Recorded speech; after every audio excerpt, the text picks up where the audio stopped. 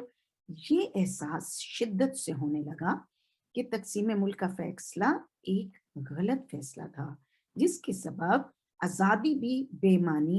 ثابت ہو رہی ہے۔ اردو کے شاعر اور ادیب اپنے معاشرے اور ثقافت سے ہمیشہ جڑے رہے، لیکن چونکہ 1960 سے 70 تک آ کر سائنسی اور تکنیکی ترقی اور جدید علمی اور ادبی نظریات کے اثرات اردو ادب پر بھی فطری طور پر پڑنے شروع ہو گئے، خاص طور پر الیکٹرانک میڈیا، اس کا تیز رفتار پھیلاؤ مصنوعی سیاروں اور نئی ٹیکنیکل انوینشنز کی وجہ سے ترسیل و ابلاغ کی سہولتوں اور طریقوں میں اضافہ، کمپیوٹر ٹیکنالوجی اور جو کنزیومرزم کی ریل پیل منڈی معیشت کے بارے میں اور تماشا سوسائٹی وغیرہ نے 7ویں 8ویں دہائی میں ہی مغربی ممالک کی طرح ہندوستان اور پاکستان پر بھی معاشرت اور اس کی ثقافت پر بہت اثر ڈالنے شروع ہوئے۔ چنانچہ جو 7ویں 8ویں دہائی کے آس پاس کے اردو میں جو ناول لکھے گئے ان میں جدید ثقافت کو بیان کیا گیا، اور اردو کے بزرگ ناول نگاروں نے جن میں حیات اللہ انصاری، کرشن چندر، قرۃ العین حیدر، جوگندر پال، خدیجہ مستور، جیلانی بانو اور عزیز احمد وغیرہ شامل ہیں،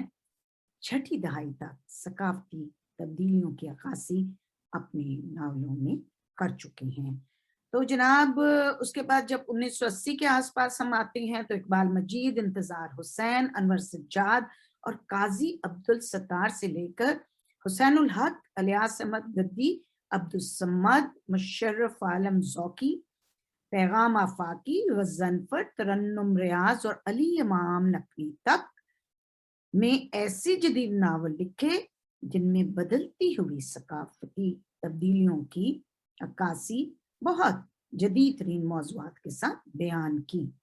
اور پھر 1980 کے آس پاس سے لے کر 2008 تک ہندوستان میں لاتعداد ناول لکھے گئے، ان میں سے 50 کے قریب ایسے ناول ہیں جو سب کے سب شاہکار تو نہیں ہیں، لیکن ان کے مطالعے کے بغیر جدید اردو ناول کا کوئی بھی جائزہ اطمینان بخش نہیں سمجھا جا سکتا۔ مقالہ نگار نے اس باب میں ایسے ناولوں کی ایک فہرست درج کر دی ہے، اور میں سے اکثر ناولوں کے موضوع، اسلوب اور کردار نگاری کے حوالے سے جو تحقیقی جائزے پیش کیے ہیں، اس طرح سے مقالے کا یہ باب جدید ناولوں میں ثقافتی تبدیلیوں کی عکاسی کا ایک بھرپور مطالعہ ہے۔ جناب باب جو ششم ہے 6ٹھے باب میں، جس کا عنوان ہے 1980 کے بعد چند نمائندہ ناول، اس میں جناب مقالہ نگار نے 1980 کے آس پاس لکھے گئے کچھ ایسے ناولوں کو تحقیقی طور پر جائزہ لے کے پیش کیا ہے جو فنی اور جمالیاتی سے زیادہ موضوعاتی، جی ہاں موضوعاتی، یعنی 1947 کی 1-2 دہائیوں کے بعد جدید سماجی، سیاسی اور ثقافتی حالات میں منفی اور مثبت تبدیلیوں سے تعلق رکھتے ہیں۔ ایسے ناولوں میں خدا کی بستی شوکت صدیقی کا، ایوان غزل جیلانی بانو کا، نادیر جوگندر پال کا، آنگن خدیجہ مستور کا، چاندنی بیگم قرۃ العین حیدر کا، ان کا تجزیوں کو پیش کیا گیا ہے۔ مقالہ نگار کو اس بات کا بھی احساس ہے کہ 1970 سے 80 کے بعد نمائندہ ناولوں میں چند اور ناولوں کو بھی شامل کرنے کی گنجائش ہے، لہٰذا مقالے کی آخری اور 7ویں باب میں 1980 سے 2008 تک کے چند نمائندہ ناول نگاروں، مثلاً عبدالصمد کا 2 گز زمین، حسین الحق کا فرات، غضنفر کا کنچلی، الیاس احمد گدی کا فائر ایریا، انور سجاد کا خوشیوں کا باغ، مشرف عالم ذوقی کا بیان، مسلمان پروفیسر ایس کے عجب داستان، لے سانس بھی آہستہ پیغام آفاقی کا، مکان پلیتا، ترنم ریاض اور مہاماری وغیرہ کا بحیثیت نمائندہ ناول نگار اس کا تحقیقی اور تنقیدی جائزہ پیش کیا گیا ہے۔ اس باب میں پچھلے باب کے چند ناول نگاروں کا اثر نو بھی جائزہ پیش کیا، تو اس لیے کچھ جگہوں پہ تکرار بھی ہے، لیکن اس سے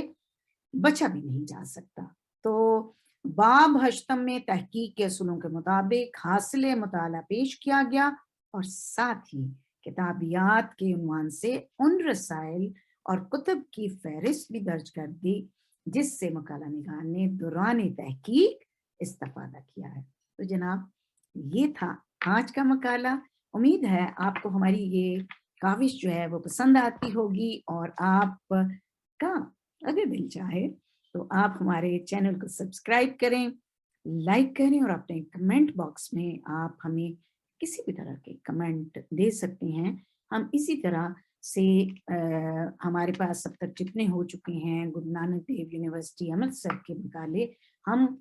اس کو 10 تک آپ کے لیے پیش کریں گے، اور تاکہ آپ جتنے بھی طلباء اور طالبات کو فائدہ ہو سکے اس سے وہ فائدہ حاصل کر سکیں۔ اس کے ساتھ ساتھ میں یہ بھی بتاتی چلوں، یہ پیورلی کوئی کمرشل کام نہیں ہے، یہ پیورلی رفع عامہ کے لیے ہمارا چینل یہ کام کر رہا ہے۔ تو اپنی آرا سے بھی ہمیں ضرور آگاہ کریں، اور ورنہ ہم تو ہیں اپنے حصے کا دیا جلانے کے لیے۔ اجازت دیجیے، اللہ حافظ و ناصر۔